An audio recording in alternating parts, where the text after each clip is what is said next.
Onko suullinen sopimus yhtä sitova kuin kirjallinen? Tämä ajatus tulee aina joskus eteen, että ei se sopimus ole niin sitova, jos se on suullinen.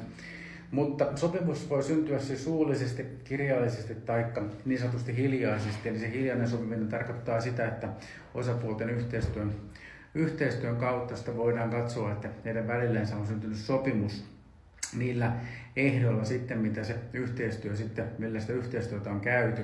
Mutta se, että onko suullinen sopimus vai kirjallinen sopimus tai tämmöinen hiljaisesti syntynyt sopimus sitten toisiaan sitovampi, niin vastaus tämmöiseen kysymykseen on se, että kaikki nämä sopimukset ovat syntymistavasta huolimatta ihan yhtä sitovia.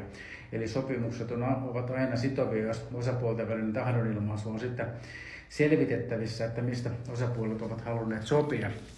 Ja tietysti myös millä ehdoilla. Eli sinänsä millä tavalla se sopimus on tehty, niin sille sitovuuteen ei ole merkitystä. Eli suullinen sopimus on ihan yhtä sitova kuin kirjallinenkin sopimus. Ja yhtä lailla se hiljaisestikin tehty sopimus on yhtä sitova.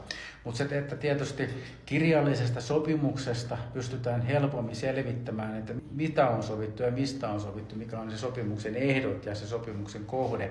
Eli ehkä siinä mielessä voi ajatella, että se kirjallinen sopimus on lainausmerkeissä sitovampi, että sitten on helpompi todentaa, mistä on kysymys, mutta jos ajatellaan sopimusoikeudellista asiaa, niin kaikki nämä 3 tapaa sopimus tehdä niin tuottavat yhtä sitovan sopimuksen, mutta sopimuksen sisällön toteen näyttäminen on luonnollisesti kirjallisesta sopimuksesta kaikista helpoin.